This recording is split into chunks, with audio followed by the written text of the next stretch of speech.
नमस्कार दोस्तों, Jharkhand coaching classes के यूट्यूब चैनल में आप लोगों का स्वागत है। पिछले वीडियो में हम लोग दिल्ली सल्तनत के अंतर्गत आने वाला अलाउद्दीन खिलजी का मार्केट और मिलिट्री रिफॉर्म के बारे में चर्चा कर रहे थे। इस वीडियो में हम लोग मोहम्मद बिन तुगलक का यूटोपियन पॉलिसी, जिसको काल्पनिक नीतियां के तौर पे हम लोग जानते हैं, उसके बारे में चर्चा करेंगे।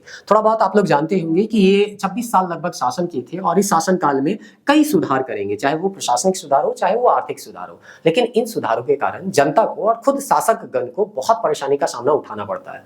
और आपको पता भी होगा, जब ये राजधानी परिवर्तन करते हैं तो गर्मी का दिन रहता है और इसके कारण जब ये दिल्ली से महाराष्ट्र जाते हुए रहते हैं, दौलताबाद जाते हैं, तो उस समय कई लोगों का देहांत हो जाता है। उसी तरह से करेंसी में जो टोकन करेंसी ये लाएंगे तो कहा जाता है कि सही तरीके से इसको लागू नहीं किया और इसीलिए हर घर में टकसाल खुल गया। तो इससे भी जनता को परेशानी हुआ, शासकगण को भी परेशानी होगा। तो अभी भी आप देखिएगा कि कोई भी शासक है वो कोई भी ऐसा नीति लाता है जिससे जनता को बहुत ज्यादा परेशानी होता होगा, तो उसको मोहम्मद बिन तुगलक से तुलना कर दिया जाता है और बोलता है तुगलकी फरमान। ऐसा सुने होंगे आप लोग, तुगलकी फरमान मतलब जो मन किया वो लागू कर दिया, इसका क्या इफेक्ट जनता पे पड़ेगा उसको वो सोचा ही नहीं। तो इस तरह से इसको पागल राजा के तौर पे भी जाना जाता है, धर्मांध नेता के तौर पे जाना जाता है। हम लोग समझने का प्रयास करेंगे क्या वास्तविक में ये धर्मांध था या पागल था, या ये अपने नीति को सही तरीके से समझा नहीं सका या लागू नहीं कर सका, इसके कारण जो है जनता को परेशानी का सामना करना पड़ा। तो ये सब सारा चीज जेपीएससी के सिलेबस के अंतर्गत है, उसको हम लोग यहाँ पे जानने का प्रयास करेंगे।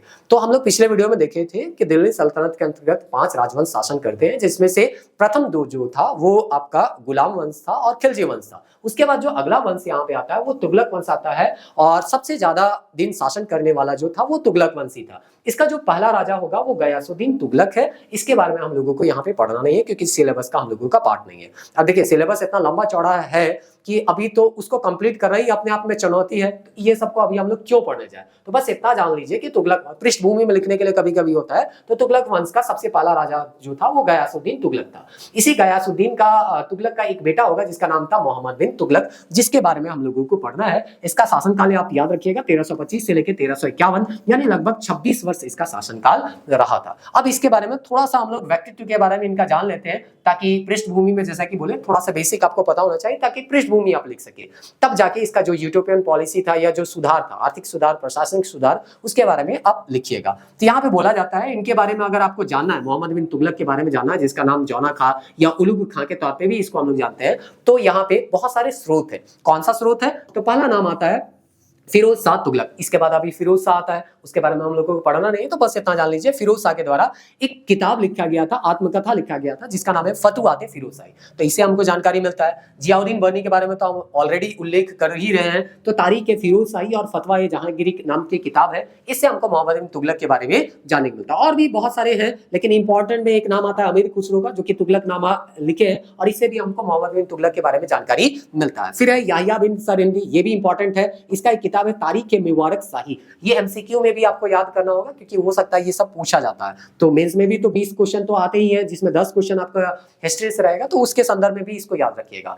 मुरक्कब से आया था इब्न बतूता, वो एक किताब लिखता है रेहला, तो वो किताब से भी हम लोग को मोहम्मद बिन तुगलक के बारे में थोड़ा बहुत पता चलता है। अब यहाँ पे बोलता है कि और भी है, अरबी ग्रंथ है, उससे भी पता चलता है। बस 2-3 आप लिख लीजिए, उतना से काम चल जाएगा, सबको लिखने का कोई जरूरी नहीं है।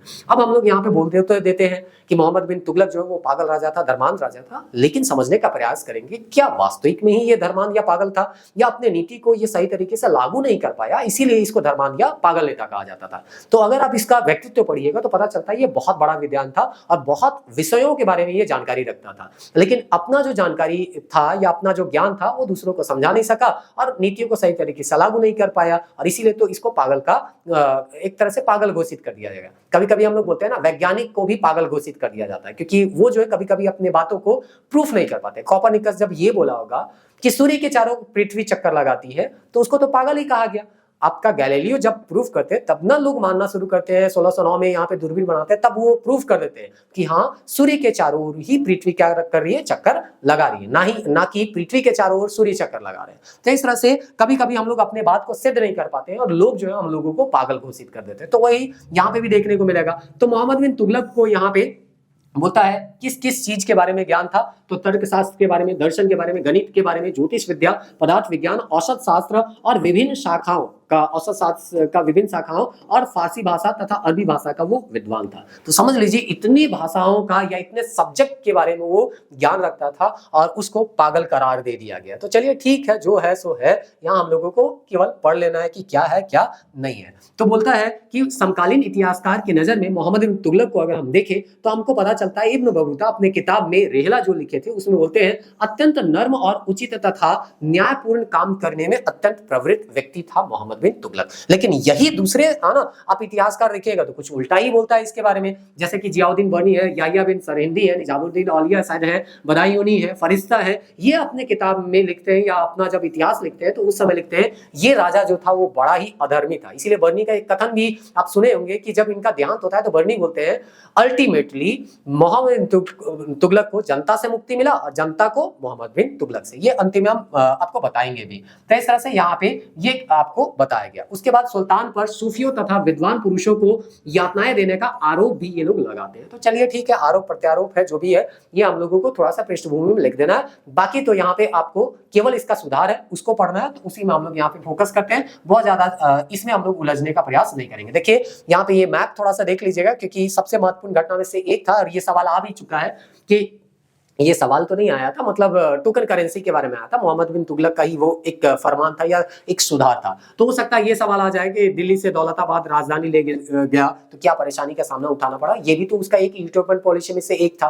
तो इस तरह से कहाँ यहाँ दिल्ली है, कहाँ यहाँ दौलताबाद है, 700 मील का यहाँ पे डिफरेंस है। और इस तरह से लोगों को कहा गया कि दिल्ली छोड़ के आप कहाँ चले जाइए, दौलताबाद चले जाइए। और ये निर्णय लिया गया था। गर्मी के दिनों में कई सारे लोग तो जाते जाते ही मर गए। इसीलिए बहुत गुस्सा होता है, गुस्सा हो गए थे जनता किनके से, तो मोहम्मद बिन तुगलक से। इसीलिए अभी भी देखिएगा कोई भी जनता अगर शासक से गुस्सा हो गए उनके नीतियों से तो उसको सीधे सीधे उसका जो फरमान होता है उसको बोल देते हैं ये तुगलकी फरमान है, और मोहम्मद बिन तुगलक से उसका एक तरह से कहिए क्या कर देते हैं, उसका तुलना कर देते हैं। चलिए अब हम देखेंगे प्रयोग और सुधार। तो बोलता है मोहम्मद बिन तुगलक प्रशासन को एक नए सिरे से व्यवस्थित करने और इसके कार्य संचालन में एक रूपता के लिए बड़ा उत्सुक था। मतलब वो चाहता था कि प्रशासन में एक रूपता है। अभी भी आप देखिए, हम लोग देखते हैं जिला है, ब्लॉक है, राज्य है, हम लोगों के प्रशासन में क्या है, एक रूपता देखने को मिलता है। तो ये भी चाहता था कि एक रूपता देखने को हमको मिले ताकि प्रशासन करने में आसान हो। और इसीलिए यहाँ पे बोलता है कि इब्न बतूता के अनुसार उसने बहुत सारे आदेश या मंसूर जारी किए, किंतु ऐसा प्रतीत होता है कि उनका आदेश को गंभीरता से या तो लागू ही नहीं किया गया या इनका कोई असर ही नहीं पड़ा। तो इसीलिए तो हम लोग इसको पागल करेंगे, क्योंकि जो भी नीति ये या जो भी सुधार ये करेंगे वो सही तरीके से लागू ही नहीं होगा। और नीति कितना भी बेहतर क्यों ना हो, अगर सही तरीके से लागू ना किया जाए तो जनता को इससे परेशानी होती है। जहां जनता को परेशानी हुआ वहां आपको पागल करार तो दिया जाएगा। तो बोला जाता है ये जो सुधार करते हैं उसको दो कैटेगरी में हम बांट के देख सकते हैं। पहला सुधार को प्रशासनिक और राजनीतिक सुधार या उपाय हम कह सकते हैं। दूसरा सुधार जो होता है वो आर्थिक और भूमिक सुधार होता है या भूमि संबंधी सुधार होता है। अब देखिए यहाँ पे जो होता है, सबसे पहला सुधार के बारे में हम लोग चर्चा करेंगे, प्रशासनिक और राजनीतिक सुधार। राजनीतिक क्या होता है, अपने जो क्षेत्र है उसका क्या करना, सुरक्षा करना। तो इसमें तीन आपको अभियान या सुधार देखने को मिलेगा। सॉरी, अभियान नहीं है, सुधार देखने को मिलेगा। सबसे पहला सुधार तो राजधानी परिवर्तन करेगा। दूसरा यहाँ पे सुधार करता है, यहाँ पे दो सैनिक अभियान करता है, जिसके बारे में आगे हम लोग यहाँ पे पढ़ेंगे। एक खुरासान का होता है, एक दूसरा होता है कराचील का होता है। तो ये क्यों किया गया था वो भी हम लोग यहाँ पे डिस्कस करेंगे, जो भी आगे आने वाले समय है उसमें। तो यहाँ पे देखिए, सबसे पहले राजधानी का परिवर्तन करता है और राजधानी दिल्ली से कहाँ ले जाता है, देवगिरी, जिसका नाम बदल के दौलताबाद कहा जाता है। इससे फायदा क्या होता था? दो फायदा इसका था, क्योंकि इसका एक चचेरा भाई जो था वो दक्षिण में विद्रोह किया था, तो उसी को दबाने के लिए कर्नाटक गया था। तो जब वापस आ रहा था तो वहां पे देवगिरी में रुका, और देवगिरी एक बेहतर राज्य था। जैसे दिल्ली फेमस राज्य था, उसी तरह से महाराष्ट्र का देवगिरी जो है वो पहले से ही फेमस था। यहाँ पे भी आक्रमण किया था अलाउद्दीन खिलजी, आप लोगों को पहले भी बताया गया था। तो इस तरह से एक फेमस जगह था, और उसको लगा कि अगर हम देवगिरी पे अपना राजधानी ले जाते तो दक्षिण भारत में मेरा पूरा कब्जा हो जाएगा और बहुत अच्छे से हम वहां पे प्रशासन कर सकते हैं, प्रशासन चला सकते हैं। इसीलिए वो सोचता है कि दिल्ली से हम अपना राजधानी कहां शिफ्ट कर ले, देवगिरी। लेकिन इसका जो है फायदा से ज्यादा इसका क्या हो जाता है, नुकसान हो जाता है। यही सब सारा चीज यहाँ पे लिखा हुआ है, जल्दी जल्दी हम इसको पढ़ देते हैं। तो बोलता है देवगिरी से वो राजधानी कहां ले जाता है, राजधानी दिल्ली से कहां ले जाता है, देवगिरी, और नाम बदल देता है दौलताबाद। निर्णय कब लेता है, तो 1327 में। और इस तरह से यहाँ कब निर्णय लेता है, तो बोलता है जब अपना भाई जो उसका गरस्यास था वो विद्रोह किया था, तो उसी को दबाने के लिए कर्नाटक गया था। तो वहीं अपने यात्रा के दौरान वो देवगिरी से क्या हुआ था, गुजरा था। तो उसको लगा कि यहाँ राजधानी शिफ्ट करना बहुत बेहतर होगा, हम यहाँ राजधानी शिफ्ट कर देते हैं और इससे या यहाँ से यहाँ पे दक्षिण भारत में हम लोग क्या करेंगे, शासन करेंगे। चलिए अब यहाँ पे देख लेते हैं कारण कि वो दिल्ली से देवगिरी क्यों ले गया। बोलता है सुल्तान देवगिरी के इलाके में अधिक परिचित था, साथ ही यहाँ के दक्षिण प्रांतों को आसानी से नियंत्रित किया जा सकता था और परिचय भी इसका अच्छा था। आते जाते वहां पे रुकता होगा, जाता होगा, बैठता होगा, है ना, तो अच्छा उसको जगह लगा होगा, तो राजधानी परिवर्तन कर दिया। दूसरा, इसका अभी आपको बताया दक्षिण में कंट्रोल किया जा सकता था। यह नगर पहले से ही भारत के महान नगरों में से एक था, ये भी था एक कारण। इब्न बतूता के अनुसार दिल्ली वासियों ने सुल्तान के विरुद्ध निंदनीय पत्र लिखे थे, यानी उसका आलोचना किया था। तो मोहम्मद बिन तुगलक का यहाँ वहां का दिल्ली का जो जनता है ना, आलोचना करता है। तो बोलता है ठीक है, तुम मेरा आलोचना करो, हम तुमको दिल्ली से कहां भेज देंगे, दौलताबाद भेज देंगे। और इस तरह से आदेश मिलता है कि जाओ यहाँ दिल्ली से भागो, सब कहां चले जाओ, दौलताबाद चले जाओ। तो इस तरह से यहाँ 700 मील दूर देवगिरी चले गए। यह कथन संदेहास्पद है, लेकिन ठीक है, जो भी है। इब्न बतूता अपने किताब में बोल रहा है, तो आपको भी इब्न बतूता को कोट करते हुए लिख दीजिए कि इब्न बतूता कहता है कि मोहम्मद बिन तुगलक का आलोचना कर रहे थे दिल्ली के वासी, इसीलिए भी एक कारण था कि वो अपना राजधानी जो है वो दिल्ली से देवगिरी ले गया। लेकिन इतना छोटा सा मामला के लिए अपना राजधानी कोई क्यों परिवर्तित करेगा, उसको तो है ना सजा भी दे सकता है ना, तो उसके लिए राजधानी परिवर्तन का क्या जरूरी है, इसीलिए इसको बोला गया संदेहास्पद है। उसने यह भी सोचा होगा कि सूफी और उलेमा इस्लाम का प्रचार प्रसार करेंगे और वहां सुल्तान की पकड़ अधिक मजबूत होगी। तो देखिए उत्तर भारत में तो एक तरह से कहिए सूफियों का और उलेमाओं का प्रभाव बढ़ गया था, लेकिन दक्षिण भारत में भी इनका प्रभाव बढ़े, इसके लिए क्या करना था, राजधानी को दक्षिण में हम ले जाएंगे तो वहां पे लोग जाएंगे, शासक वर्ग वहां जाएगा, शाही वर्ग वहां पे जाएगा। तो इस तरह से वहां पे भी यहाँ सूफियों और उलेमाओं का जो प्रभाव है वो थोड़ा सा बढ़ते हुए आपको दिखाई देगा। तो ये भी एक कारण था दक्षिण भारत में या देवगिरी में राजधानी को ले जाने का। फिर है नई राजधानी के लिए क्या क्या तैयारी किया जाता होता है ना, कि आप नया कहीं पे जगह जा रहे हैं तो वहां का पूरा तैयारी कीजिएगा। आप समझिए, थोड़ा सा ये दिमाग में सोच के आप दिमाग में थोड़ा सा सोचिए कि पूरा शाही खजाना ले जाना होगा, आप पूरा राजधानी का जो ताम झाम है वो सारा चीज आप 700 मील दूर दिल्ली से कहा महाराष्ट्र लेके जा रहे हैं, तो परेशानी तो होगा ही होगा। तो इस तरह से बोलता है सड़क के दोनों ओर पेड़ लगवाए ताकि राजा, अब यहाँ सुल्तान आ रहा है तो थोड़ा सजाना तो यहाँ पे बनता है। एक दो कोष पर विश्राम गृह या सराय बनाए गए और प्रत्येक विश्राम गृह में एक सूफी संत के रहने के लिए एक व्यवस्था किया गया जिसको खानका के तौर पे जाना जाता था। जैसे शेरशाह सूरी में हम लोग देखते हैं वो सराय सब बनाते हैं, तो उसी तरह से वहां पे सड़क था, सड़क के दोनों किनारे जो पेड़ लगाएंगे, फिर सराय बनाएंगे और सराय में वहां पे विश्राम गृह बनाएंगे सूफी संतों के लिए, जिसको खानका के तौर पे हम लोग क्या करते हैं, जानते हैं। तो इस तरह से यहाँ पे बोला जाता है विश्राम गृह में यात्रियों के लिए भोजन और पेय व्यवस्था भी की गई, तो क्योंकि रास्ता क्या था, लंबा था या राजधानी था, तो राजधानी को तो सजा के रखना होगा ना। तो वहां पे जो भी रास्ते थे उसमें खानका बनाया गया और उसमें कुछ कर्मचारियों को नियुक्त किया गया जिनका काम था वहां खाना बनाना, पेयजल जो है उपलब्ध कराना। और इन कर्मचारियों को आखिर पैसा कहां से मिलेगा, तो उसके लिए जमीन का एक टुकड़ा दे दिया जाता था। ये जमीन है, ये यहाँ से जो भी पैसा आएगा उस खानका में काम करने वाले लोगों को यहीं से पैसा क्या होगा, मिलेगा। तो इतना ज्यादा वो देवगिरी को सजाने का, सुधारने का प्रयास करता है ताकि दिल्ली जितना फेमस था उतना ही फेमस देवगिरी हो जाए और उतना ही सुविधा जो है वहां के लोगों को या देवगिरी में रहने वाले लोगों को वहां पे मिले। अब यहाँ पे देखिए और यहाँ पे क्या किया जाता है, तो बोला जाता है इसके तुरंत बाद सुल्तान ने माता का देवगिरी भेजा गया। साथ ही कई अमीर, नगर के प्रमुख लोग, दास, नौकर और खजानों समेत समझ शाही कुटुंब को भी भेजा गया। मतलब अपने पूरे फैमिली को वो कहां शिफ्ट कर दिया, या शाही परिवार को शिफ्ट कर दिया देवगिरी में। तो आप समझ लीजिए पूरा राजधानी, अभी हम लोगों का राजधानी रांची है, अगर पूरा राजधानी रांची को कहीं और शिफ्ट कर दीजिएगा तो सोच लीजिए अभी कितना परेशानी होगा। और ये तो दिल्ली से कहां, अपने राज्य में ही अगर दूसरे जिला ले जाना होगा तो सोच लीजिए कितना परेशानी होगा। ये तो सीधे दिल्ली से कहां ले जा रहा है, महाराष्ट्र, तो परेशानी तो होगा ही होगा। इसके कुछ समय बाद सुल्तान ने दिल्ली के सफी, सूफियों, उलेमा और अमीरों को भी बुला लिया। मतलब बोल दिया अब सुल्तान का फरमान है, कोई तो इसको विरोध कर नहीं सकता है, जाना ही पड़ेगा, चाहे आपको जाने का मन है चाहे जाने का मन नहीं है। इसीलिए तो इसको पागल राजा के तौर पे कहा जाता है। तुमको राजधानी परिवर्तन करना था, तुमको जाना था, तुम जाओ, हम क्यों जाए, है ना। तो इसीलिए यहाँ पे जनता को बहुत ज्यादा परेशानी हो रहा था, इसके कारण इसीलिए इसको पागल राजा कहा जाता है। विफलता के कारण ये जो निर्णय लिया उसके कारण ये निर्णय तो विफल हो जाता है, राजधानी परिवर्तन फिर से वापस लिया जाएगा, ये आपको पता होगा।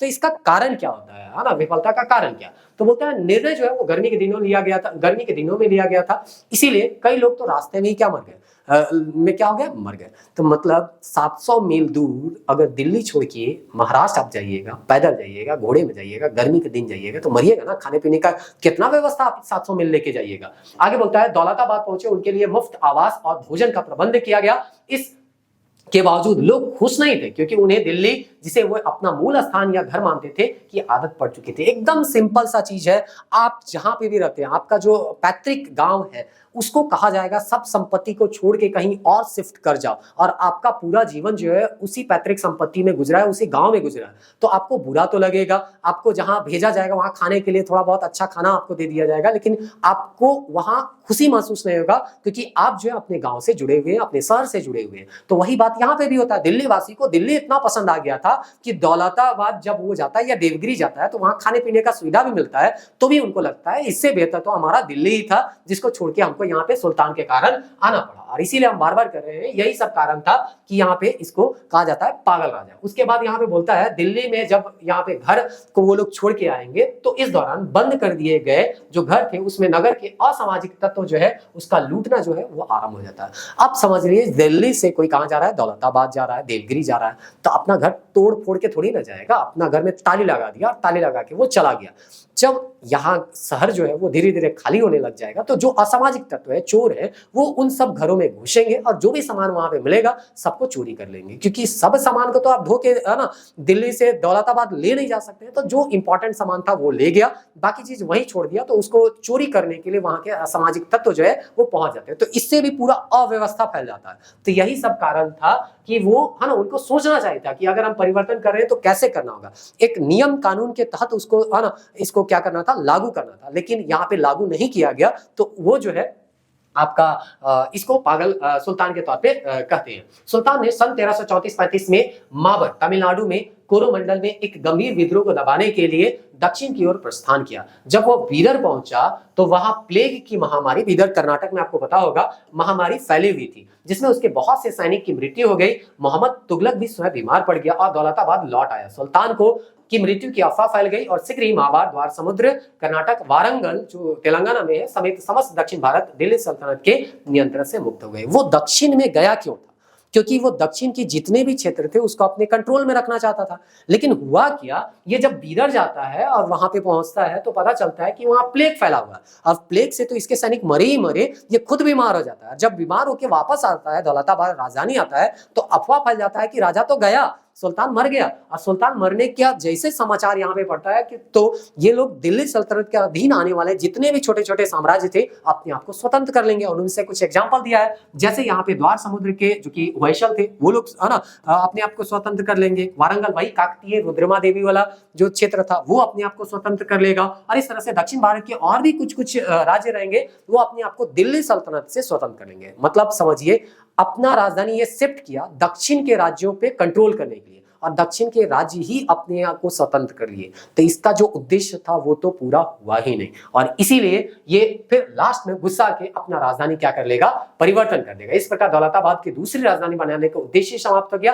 अतः लगभग इसी समय यानी 1335 से 37 ईस्वी के दौरान सुल्तान ने दौलताबाद के लोगों को दिल्ली लौट जाने की अनुमति दी। मतलब कितना पागल था, कभी कभी ज्ञानी रहने से ही क्या होगा। मतलब आप जो है वो 700 मील दूर अपने घर को छोड़ के आने के लिए बोले दिल्ली से दौलताबाद, अब आपका उद्देश्य पूरा नहीं हो रहा है तो वापस बोल रहे हैं कि वापस चले जाओ। तो ये इसीलिए पागल कहा जाता है ना। तो ज्ञान रहने से ही क्या होगा, थोड़ा सा व्यवहारिक होना चाहिए, ठीक ना। अब यहाँ पे निष्कर्ष क्या निकालते हैं वो हम लोग देख लीजिए कि ये जो राजधानी परिवर्तन हुआ उससे हम क्या निष्कर्ष निकाल सकते हैं।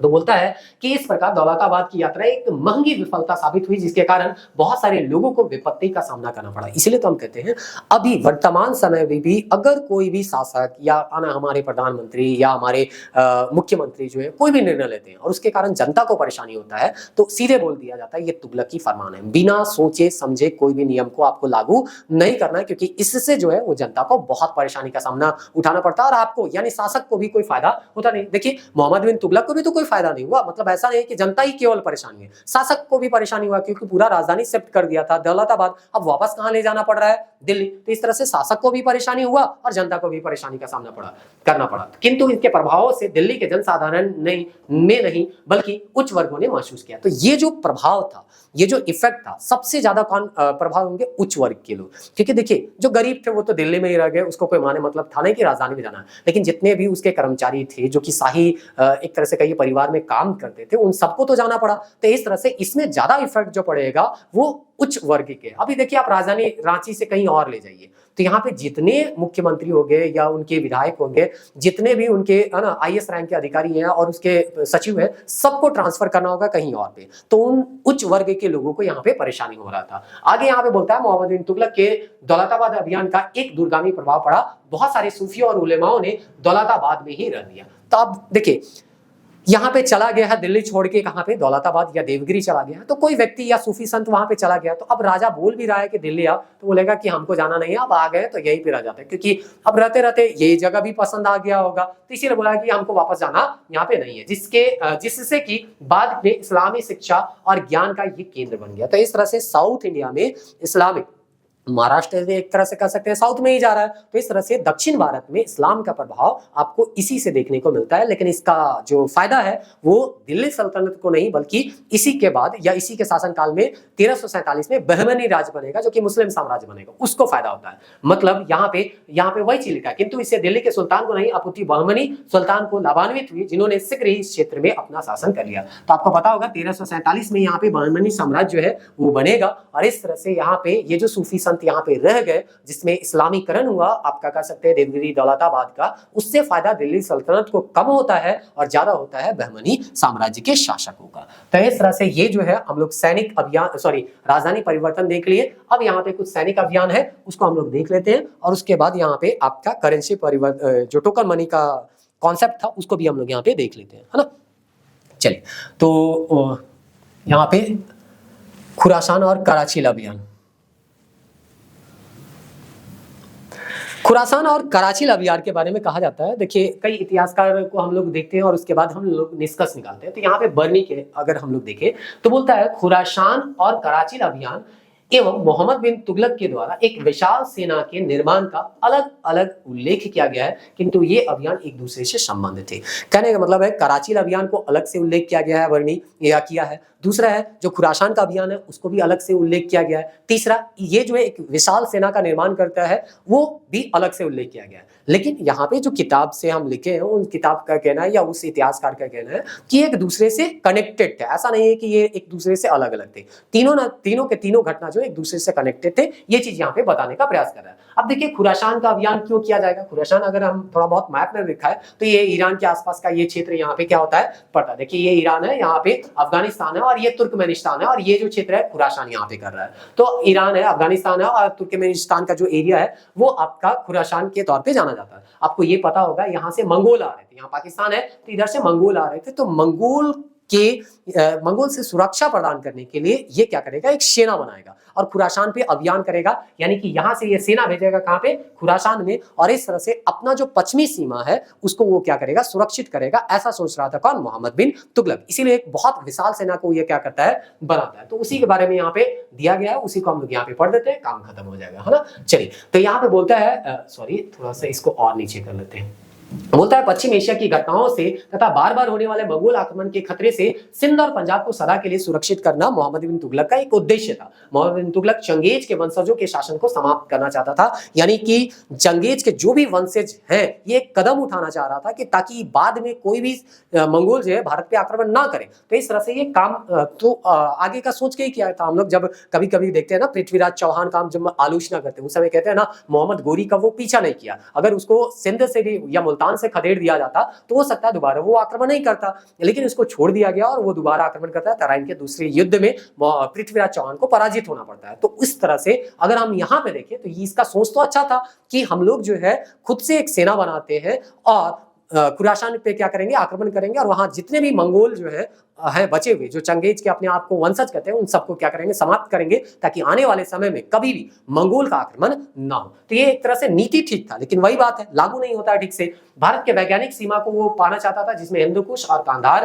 का है ना। कांधार आपको पाकिस्तान में मिलेगा, हिंदुकुश पर्वत पाकिस्तान अफगानिस्तान में मिलेगा, हिंदुकुश पर्वत जो है वो पाकिस्तान में मिलेगा। आगे बोलता है, अपने उद्देश्य को प्राप्त करने के लिए उन क्षेत्रों में कुछ प्रमुख लोगों को आमंत्रित किया और प्रचुर मात्रा में अनुदान दिया। तो इस तरह से याद क्या बोलता है, कुछ क्षेत्र में कुछ प्रमुख लोगों को वो आमंत्रित करेगा और अनुदान देगा, और इस तरह से 3,70,000 की एक विशाल सेना को तैयार करेगा। इसके लिए वेतन और इक्ते प्रदान किए जाएंगे। मूल्यवान हथियार को खरीदने के लिए बड़ी मात्रा में धन का खर्च किया जाएगा। मतलब एक बहुत विशाल सेना ये तैयार करता है ताकि खुरासान का ये अभियान कर सके और मंगोलों को समाप्त कर सके। लेकिन देखिए आगे होता क्या है, बोलता है लेकिन आखिरकार इस योजना का अव्यवहारिक बताकर सेना का विघटन कर दिया। मतलब बोला कि ये सही होगा ही नहीं, वहां आक्रमण करना ठीक नहीं होगा, और अव्यवहारिक बता के विघटन।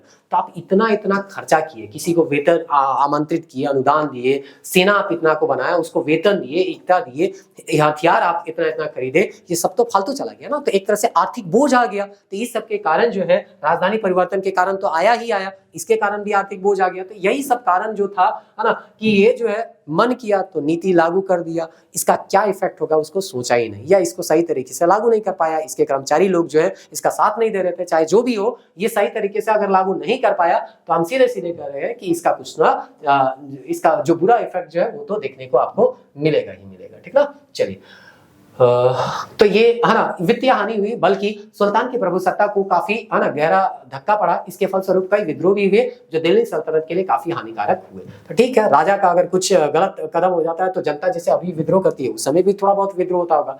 खुरासान के बाद एक कराची अभियान है, इसके बारे में कहा जाता है खुरासान अभियान के तुरंत बाद रखा जाता है। अभियान का लक्ष्य था संभवतः हिमाचल प्रदेश जो कुला कांगड़ा क्षेत्र था उसमें है ना आक्रमण करना। इसमें बोलता है अभियान विफल हो गया। दिल्ली की सेना सिपा सलार पहाड़ों में इतने दूर चले गए कि प्रतिरक्षी सेना ने उनके लौटने के मार्ग ही अवरुद्ध कर दिया, और इस तरह से 10,000 सैनिक का लगभग क्या हो गया, यहाँ पे समस्त सेना जो है वो नष्ट होगी। मतलब कहने का मतलब घुसते घुसते वो इतना ज्यादा घुस गए तो वापस आने ही नहीं सके। तो इस तरह से 10,000 सेना यहाँ पे भी उनका जो है वो है ना बर्बाद हो गया। अरे बोलता है लेकिन इसका भी है ना कुछ फायदा देखने को यहाँ पे मिलता है। क्या फायदा मिलता है, किंतु यह अभियान पूर्णतः निष्सफल नहीं रहा, क्योंकि इस कुछ समय बाद उक्त क्षेत्र के शासक मोहम्मद बिन तुगलक के साथ संधि कर ली और तराई में पड़े क्षेत्र के उपयोग करने के एवज में उसे एक निश्चित धनराशि, मतलब ये बहुत ज्यादा नुकसान होता है, वहां पे गया था। तो हो सकता है फिर से ये अभियान किया जाए या ना किया जाए, इस डर से वहां के जो शासक थे वो बोलते हैं तराई क्षेत्र में अगर हम काम कर रहे हैं तो इसके बदले हम थोड़ा बहुत आपको टैक्स देंगे। उसने सुल्तान के आधिपत्य को स्वीकार कर लिया। तो ठीक है, इसका थोड़ा सा फायदा यहाँ पे देखने को मिलता है। अब ये पिछले साल ये सवाल पूछ चुका है छठे जेपीएससी में, आर्थिक सुधार में एक आता है सांकेतिक मुद्रा का, यहाँ पे या टोकन मनी का यहाँ पे कॉन्सेप्ट लाया जाता है, जो कि 29-30 से लेके आपका लगभग 33 यानी 3-4 साल तक ये क्या होगा, यहाँ पे टोकन करेंसी चलेगा। तो इसके बारे में चलिए यहाँ पे देख लेते हैं। टोकन करेंसी अभी भी हम लोग यूज करते हैं। अभी आपको आना जो करेंसी दिया जाता है एक तरह का क्या है, टोकन करेंसी। यहाँ पे आना गवर्नर जो रहते हैं वो बोलते हैं मैं धारक को 100 रुपया या 1000 रुपया या 500 रुपया अदा करने का वचन देता हूँ। अगर वहां पे ये स्टेटमेंट हटा दे तो इसका कोई कागज का कोई वैल्यू नहीं रहेगा। डिमोनेटाइजेशन के बाद देख लिए थे है ना, पैसा का क्या वैल्यू हो जाता है कभी कभी। तो इस तरह से यहाँ पे मोहम्मद बिन तुगलक ने तांबे और पीतल के सिक्के जारी किए, जो कि विनिमय की दृष्टि से चांदी और सोने के क्या थे, सिक्के के मूल्य के बराबर थे। मतलब तांबे और पीतल का वैल्यू बना दिया किसके जैसा, सोने और चांदी के जैसा। सीधा सा मतलब यहाँ पे वही है। तो इस तरह से यहाँ पे ये तो किया गया, लेकिन इसका देखिए क्या दुष्प्रभाव यहाँ पे देखने को हम लोगों को मिलता है। देखिए ये जो टोकन करेंसी है, क्या ये कॉन्सेप्ट केवल और केवल मोहम्मद बिन तुगलक का था, या उस समय और भी हम लोगों को इस तरह का टोकन करेंसी देखने को मिलता है? उसके बारे में समझाने के लिए थोड़ा सा होता है ना, अपनी बातों को प्रूफ करना है कि ऐसा केवल मोहम्मद बिन तुगलक नहीं किया, उस समय और भी कई तत्कालिक शासक थे जो इस तरह का टोकन करेंसी चला रहे थे, और उनमें किसी को सफलता भी मिला। जिसमें पहला नाम आता है मंगोल शासक कुबलाई खान का। कुबलाई खान बोलता है कि पहले वर्ष जो 1260 है उसमें कागजी मुद्रा का क्या करता है, आरंभ करता है, और जिसे चांद कहा जाता है, और बोलता है जब तक इसका मृत्यु नहीं होगी, यानी कुबलाई खान का, तब तक पूरे शासन काल में ये चलती रहा। मतलब ये सफल रहा। जैसे अलाउद्दीन खिलजी बोलता है ना कि उसके जीवन काल में कभी भी इन्फ्लेशन जो है बढ़ता नहीं है, जितना चीजों का दाम फिक्स कर दिया वही दाम फिक्स रह गया। तो इस तरह से यहाँ पे ये सारा चीज आपको यहाँ पे समझाने का प्रयास किया गया, लेकिन यहाँ पे कुछ और भी शासक थे जो इसको लागू किए और इसका ना मतलब समझ में आ गया कि ये सही तरीके से लागू नहीं हो सकता, तो इसको जल्दी वापस भी ले लिए। लेकिन मोहम्मद बिन तुगलक को वापस लेने में काफी समय लग गया। तो अगर कोई चीज समझ में आ जाए कि ये आपके बस का बात नहीं है तो उसे पीछे हट जाना चाहिए, ठीक ना, उसमें डटे नहीं रहना चाहिए। सन 1294 में कातू नामक एक ईरानी शासक ने अपने देश में कागजी चांद प्रज्वलित करने की कोशिश की, किंतु इसके कारण गंभीर हलचल मच गई और 8 दिनों के बाद ही वो त्याग दिया इस नीति को। तो इस तरह से यहाँ पे कोई सफल रहा, कोई असफल रहा। मोहम्मद बिन तुगलक का तो जो घटना है वो असफलता को ही कहा जाता है, लेकिन सफल ही रहा। लेकिन ये काफी लंबे समय, लगभग 3-4 साल के बाद ये वापस लेते हैं, इसीलिए बहुत ज्यादा अर्थव्यवस्था जो है वो चौपट होने जैसा हो जाता है ना। इस प्रयोग के विफल होने के मुख्य कारण क्या थे? सुल्तान जो है वो सिक्कों के नकल जल्दसाजी को रोकने में क्या हो गया? असफल हो गया। अभी भी अब देखिए आपका जो करेंसी नोट है, अगर इसका जो है डुप्लीकेट नोट यहाँ पे आपको मार्केट में घूमने लग जाए तो इस नोट का वैल्यू क्या रह जाएगा, है ना, क्योंकि यहाँ डुप्लीकेट जो नोट है वो मार्केट में फैल जाएगा तो ओरिजिनल का कोई मतलब रह नहीं जाएगा, क्योंकि उसका वैल्यू नहीं रहेगा। हर कोई के पास यहाँ पे करोड़ों रुपया हो जाएगा, क्योंकि यहाँ पे किसी को भी कोई भी पैसा मिल जा रहा है ना। तो इस तरह से इसलिए नकली पैसा जो है मार्केट में ना घूमे, इसलिए सरकार जो है वो प्रयास करते रहती है। बर्नी कहता है कि प्रत्येक हिंदू का घर एक टकसाल बन गया था, मतलब हर घर में यहाँ पे इस तरह के सिक्के जो है वो छपने लग गए थे। तो ये सोना चांदी का था और ये मोहम्मद बिन तुगलक का कॉपर यहाँ पे टंका था। तो इस तरह से यहाँ पे बोला गया तांबा और यहाँ पे पीतल। तो तांबा और पीतल को हम सोना और चांदी से क्या कर दिए? तुलना कर दिए। मतलब ये तांबा का है यहाँ पे और इसको हम लोग यहाँ पे तुलना कर दिया किसका? सोने से। तो हम बोलेंगे ना कि भैया हमको सोना ही दे दो, तांबा का हम काहे ले लेंगे, क्योंकि ये पागल राजा आज ना कल मरेगा, उसके बाद चांदी तो रहेगा, सोना या चांदी मेरे पास रहेगा, तांबा और पीतल रख के क्या करेंगे। तो इस तरह से यहाँ पे इसका नुकसान भी होता है। तो इस कारण राज्यों को काफी नुकसान पहुंचता है, क्योंकि देहातों में खूतों और मुकद्दमों ने भू राजस्व का भुगतान तांबे और पीतल के सिक्कों में किया। अपने पास सोना रख रहा था, क्योंकि ये लोग तो होशियार था ना। मोहम्मद बिन तुगलक को तो लगा कि हम अपना नीति में सफल हो जाएंगे, लेकिन इन लोग को पहले से लग रहा था कि जो भी ये नीति लाता है वो असफल ही हो जाता है। इसलिए अच्छा है कि अपने पास सोना रखो और पीतल और तांबे जो है ये सरकार को दे दो। सिक्कों के जरिए हथियार एवं घोड़े खरीदे गए। शीघ्र ही नए सिक्कों की इतनी अधिक भरमार हो गई कि उनका तेजी से अवमूल्यन हो गया, उसका वैल्यू ही नहीं रहेगा। आप 2000 का नोट लेके जा रहे हैं, पता चल रहा है एक कप चाय भी आपको नहीं मिल रहा है। तो वही बात हो गया, पैसा हर कोई के हाथ में आ गया। हर कोई टकसाल घर घर में अगर करेंसी छापने लग जाएगा तो फिर 2000 का मतलब क्या रह जाएगा? वो 2 रुपया के जैसा भी उसका वैल्यू नहीं रहेगा। इसीलिए बोलता है पत्थरों और ठीकरों की तरह मूल्यहीन हो गए कौन? ये पैसे। व्यापार और वाणिज्य में बाधा पड़ने लगी, अतः क्रोध में आकर मोहम्मद बिन तुगलक अपने आदेशों को फिर से वो क्या कर देता है? रद्द कर देता है। सांकेतिक सिक्कों के बदले सोने और चांदी के सिक्के दिए गए, लेकिन उन्हीं को दिया गया जो कि शाही टकसाल में यहाँ पे जारी किया गया। तो जाते जाते भी बोला ठीक है, अगर हम ये नियम लागू किए थे और आपके हाथ में ये तांबा और पीतल का सिक्का आ गया, तो आप तांबा और पीतल का सिक्का जो है हमको दे दीजिए, हम उसके बदले सोने का सिक्का दे देंगे। जैसे कि हुआ था ना डीमोनेटाइजेशन, तो पुराना 500 नोट लिया गया और उसके बाद आपको जो है बैंक अकाउंट में पैसा वहां पे आपका जमा हो गया और फिर नया करेंसी आपको धीरे धीरे मिलते गया। तो बस वही चीज है, लेकिन वो ओरिजिनल पैसा को बदले मिलेगा, ना कि डुप्लीकेट वाला। घर घर जो टकसाल बना था उसका पैसा को नहीं देगा, ठीक ना। उतना भी बुर्बक मोहम्मद बिन तुगलक नहीं था। यदि यह प्रयोग सफल हुआ होता तो भारत के व्यापार और वाणिज्य में काफी वृद्धि होता, क्योंकि उस समय पूरे विश्व में चांदी का क्या चल रहा था? अभाव। तो ठीक है, आपका नियम ठीक है। डिमोनेटाइजेशन बोलता है ना, बहुत सारे लोग बोलते हैं डिमोनेटाइजेशन जो था वो एक तरह से कहिए निर्णय ठीक था, लेकिन जो निर्णय लिया गया, जिसका जो तरीका था वो तरीका गलत था, क्योंकि उससे बहुत सारे लोगों को परेशानी हुआ और उसका जितना इफेक्ट दिखना था, जितना फायदा दिखना था, वो फायदा दिखा नहीं। तो इस तरह से वही चीज है, निर्णय तो ठीक था लेकिन इसका फायदा दिखा नहीं बल्कि नुकसान दिखा।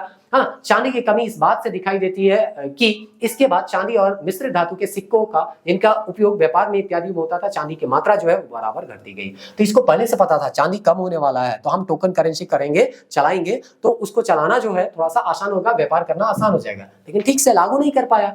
नकली अगर टकसाल वो है ना जो घर घर खुला था, अगर उसको वो रोक देता तो हो सकता है ये सफल हो जाता। तो इस सिक्कों को कहते थे, जो जिसमें चांदी की मात्रा यहाँ पे बराबर घटती गई, इन सिक्कों को टंका स्याह या काला स्याह के तौर पे जानते थे। तो ये था आपका करेंसी रिफॉर्म। अब चलिए लास्ट रिफॉर्म है यहाँ पे हम लोग देख लेते हैं। लगभग 32 मिनट हो गया है और 32 मिनट होने के बाद अब भूमि सुधार देख लेते हैं, ठीक ना। भूमि सुधार में बोलता है क्या करता है? उपयुक्त परियोजना से तुगलक का साम्राज्य का अर्थव्यवस्था बुरा पड़ गया। राजधानी चेंज कर दिए, करेंसी आप चेंज कर रहे हैं, वो आपका काम नहीं कर रहा है, सैनिक अभियान कर रहे हैं, 3,70,000 सेना को आप वेतन दिए, वेतन दिए, वो बर्बाद हो गया। तो इससे अर्थव्यवस्था पे बुरा प्रभाव तो पड़ेगा ही पड़ेगा। और इसीलिए आर्थिक स्थिति को सुधारने के लिए, सुदृढ़ करने के लिए फिर से ही वो क्या करते हैं, यहाँ पे कुछ सुधार करते हैं। लेकिन बेचारा का ये ना सुधार भी क्या हो जाता है, उल्टा पड़ जाता है। तो जो दुआब था, गंगा यमुना का दुआब हम लोग बोलते हैं ना, कनौज के लिए लड़ रहा था, तो उस तरह के दुआब के जो क्षेत्र है, जो दो नदियों के बीच का क्षेत्र रहता है, उसको दुआब बोलते हैं। तो वहां का जो टैक्स है उसको क्या कर देता है, ये वृद्धि का घोषणा कर देता है 1334 में। लेकिन देखिए इसका किस्मत कितना खराब था कि जैसे ये टैक्स में वृद्धि करता है वैसे ही यहाँ पे अकाल आ जाता है। तो वही चीज यहाँ पे लिखा गया है, इसको थोड़ा सा हम यहाँ पे पढ़ देते हैं। बोलता है यह वृद्धि लगभग 1/10 से लेके 1/20 तक किया गया। मध्यस्थ खोत मुकद्दम चौधरी जो थे उसको फिर से लागू किया गया, चराई कर लिया गया और गृह कर लिया गया, जो कि अलाउद्दीन खिलजी के समय लिया जाता था। दुर्भाग्यवश उसी वर्ष अकाल पड़ गया। तो इसका किस्मत ही खराब था। जो नीति ये लागू करना चाहता था उसके खिलाफ कुछ न, या तो इसके कर्मचारी साथ नहीं देते थे और कभी कभी तो नेचर ही साथ नहीं दिया इसका, है ना। तो भू राजस्व अधिकारियों को जबरदस्ती निश्चित भू राजस्व वसूलने का प्रयास किया गया। तो अब तो राजा का आदेश है तो भू राजस्व तो वसूलना है, भले है ना किसी से जबरदस्ती, है ना क्या कर ले हम लोग, वसूल कर ले। किसानों ने अपना कार्य करना ही बंद कर लिया। मेरा इनकम हो ही नहीं रहा, सब चीज आप लूट के ले ही जाइएगा तो हम काम क्यों करेंगे। तो किसान काम करना ही क्या कर दिए, बंद कर दिए। जमींदारों ने लगान देने से मना कर दिया। तो इस तरह से यहाँ पे प्रभाव पड़ता है टैक्स में या दुआब क्षेत्र में टैक्स का वृद्धि से। सुल्तान ने बंदी बनाने और सजा देने के लिए कठोर उपाय किए। इतिहासकार का विचार है कि अधिक कर लगाने के कारण ही अशांति हुई। अब समझिए कि हम खेती नहीं कर रहे हैं, हम टैक्स नहीं दे पा रहे हैं, हमको पकड़ के ले जाया जा रहा है। तो आप राजधानी परिवर्तन करके हमको परेशान किए, टोकन करेंसी लाके परेशान किए, अब यहाँ पे मेरा टैक्स आप बढ़ा दे रहे हैं, उसके कारण हम खेती नहीं कर पा रहे हैं और आप हमको पकड़ के कठोर सजा दे रहे हैं। तो इसीलिए कहा जाता है इसका हर नीति, हर सुधार जो है वो जनता पे एक तरह से कहिए भार या कहर बन के डालता था। और इसीलिए अभी हम बार, है ना, तीसरी बार या चौथी बार रिपीट कर रहे हैं कि अभी भी कोई शासक कोई भी नीति या कोई भी सुधार करता है जिसके कारण जनता को परेशानी होता है तो उसके फरमान को तुगलकी फरमान कहा जाता है। चलिए यहाँ पे बोला जाता है इस काल में आधे अंश पर राज्य का अधिकार तथा उपज का नगद मूल्य पे मनमाने ढंग से किया जाता था। लगातार 12 वर्षों के दुर्भिक्ष के कारण स्थिति बदतर हो गई। पशु तथा बीज खरीदने के लिए, कुएं खोदने के लिए अग्रिम धनराशि का प्रयास देर से किया गया। मतलब बाद में यहाँ पे पशु खरीदने के लिए, बीज खरीदने के लिए या कुआं खोदने के लिए पैसा दिया गया, लेकिन समय जो है वो बहुत बीत चुका था, बहुत बाद का ये घटनाक्रम है, तो उससे कोई फायदा देखने को नहीं मिलता। आखिरी में सुल्तान जो है परेशान हो जाता है, दिल्ली छोड़ के एक बार दौलताबाद गया था, अभी उतना दूर नहीं जाता, नजदीकी में जाता है कन्नौज में, और वहां पे निकट गंगा तट पर स्वर्गधारी नामक शिविर पे वहां लगभग 2 वर्ष तक रहता है। तो इसीलिए पागल करता है। एक बार दिल्ली गया 700 मील, एक बार थोड़ा सा दूर 80 यहाँ पे बोलता है किलोमीटर गया, तो ज्यादा दूर नहीं गया। इस बार समझ में आ गया होगा कि ज्यादा दूर जाएंगे तो अगर जिंदा भी नहीं बचेंगे, ठीक ना। दिल्ली वापस लौटने के बाद सुल्तान ने दोआब में कृषि विस्तार तथा उन्नति के लिए एक नए विभाग की स्थापना की, दीवान ए अमीर कोही। तो बस इतना याद रखना है कि जब वापस वो 2 साल बाद दिल्ली आता है तो एक विभाग बनाता है। देखिए एक चीज ये भी हम लोगों को सीखना है, अंतिम समय तक ये प्रयास करते रहा अपने प्रशासनिक सुधारों को सही तरीके से लागू करने का, ताकि अपना जो अर्थव्यवस्था जो चरमरा रह गया था उसको सुधार सके। तो इसलिए ये अंतिम प्रयास करता है, दीवान एक अमीर को ही बनाता है, जो कि एक विभाग था। और इस विभाग को कहा जाता है 100 किलोमीटर और 100 किलोमीटर का क्षेत्रफल, एक चौहदी दिया जाता है 100 किलोमीटर का, और कहा जाता है इस क्षेत्र में आपको क्या करना है, खेती करना है, एक जगह भी खाली जगह हमको दिखना नहीं चाहिए, ताकि ज्यादा से ज्यादा अनाज उपजे, जो अकाल आया है उसका जो दुष्प्रभाव है उसको कम किया जा सके। बोलता है कि यहाँ पे ऐसी योजना बनाने के लिए कहा गया जिससे एक बित्ता जमीन भी खाली दिखाई ना पड़े। बर्नी के अनुसार सुल्तान की यह अंतिम परियोजना भी असफल ही रही। इस कार्य के लिए जो अधिकारी नियुक्त किए गए थे अनुभवहीन थे तथा भ्रष्ट थे। तो जब बुरा समय आता है ना, तो आपके खुद के व्यक्ति जो है या कर्मचारी जो है आपका साथ नहीं देते हैं। योजना के लिए जो अग्रिम राशि यहाँ पे दिया गया, जिसको सोनधर कहा जाता था, एक तरह से ऋण के जैसा था, उसका अधिकारियों ने दुरुपयोग ही किया। तो जब आपका खराब परिस्थिति चलते रहता है तो आपका जो कर्मचारी रहते हैं और आपका सपोर्ट नहीं करेंगे, अगला कोई ना कोई राजा आएगा या कोई सपोर्टर आएगा, उसका सपोर्ट करेंगे और आपका, है ना, जो राजशाही शासन है उसको समाप्त करने का प्रयास करेंगे।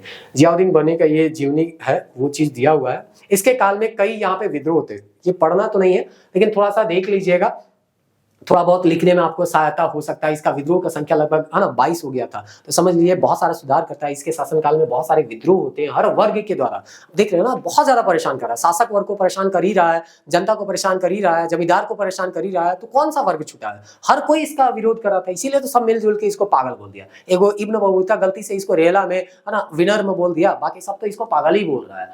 1324 में सुल्तान ने विरासत में मिले अपने विशाल साम्राज्य को सुदृढ़ करने में संलग्न रहा। दक्षिण भारत को वही गशाप काम्पिल अभियान में जा रहा था। उसी समय तो देवगिरी गया था, बोला कि हम राजधानी किसको बना देंगे, देवगिरी। सोचा समझा ही रहे, देवगिरी को बना दिया राजधानी। फिर यहाँ पे मावार विद्रोह को दबाएगा, है ना, ये सब सारा चीज देगा। इसी के काल में विजयनगर साम्राज्य, है ना, स्थापना हो जाएगा 1336 में, और बहमनी साम्राज्य होगा 1347 में होगा। तो ये सब सारा चीज जो है आपको यहाँ पे देखने को मिलेगा। और इस तरह से यहाँ पे बोला गया है कि बहमनी साम्राज्य यहाँ पे बन जाता है। तो इसके काल में ये सोचा था दक्षिण भारत को अपने कंट्रोल में करेंगे, लेकिन इसी के काल में दो सबसे बड़ा दक्षिण भारत का साम्राज्य उभर के आएगा। एक बहमनी जो कि मुस्लिम साम्राज्य था, एक जो था विजयनगर साम्राज्य जो कि हिंदू साम्राज्य के तौर पे जाना जाता था। और ये दिल्ली सल्तनत के समकालीन थे जो कि मुगल काल तक आगे चलेंगे भी। तो इस तरह से यहाँ पे इस संबंध में हम बोले थे भी शुरुआत में, बर्नी जब ये मरता है तो एक स्टेटमेंट यहाँ पे लिखा है, किसके लिए? मोहम्मद बिन तुगलक के लिए। क्या स्टेटमेंट है, चलिए उसको पढ़ लेते हैं, वीडियो को खत्म करते हैं। अंत में जनता को उनसे छुटकारा मिल गया और उनसे जनता को छुटकारा मिल गया। तो बोलते हैं ना, भैया पीछा छूटा,